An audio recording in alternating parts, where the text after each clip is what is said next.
So there's nothing to be worried about that one.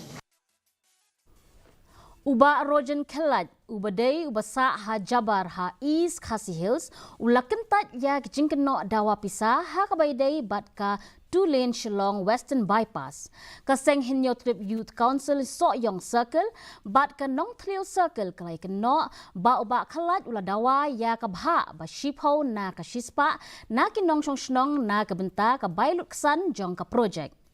Uba Khyllait ula Kyntait ya ki Jingkynnoh hakaba ula ong ba kilong ki ba klem nong rim bat ka bayalam bakla bat ula percay ba omdan ya ka ikhtiar halor ka jingsiu by lutksan. Uba Khyllait ula penpau ya ka jingkershan ya ka bypass project bat ula maham ya ka seng HYC ba on sa ujor katkum kaan lada ka nikakam kadang yai beteng. Ya baik pat kata ka Jingkynnoh jong kibas Presiden juga HYC sakir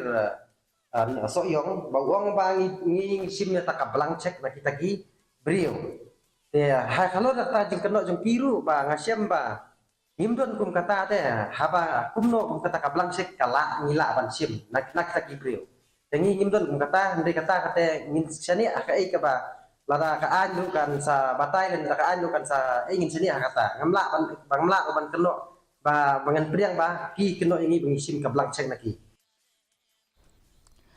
Chief Secretary uba DP Walang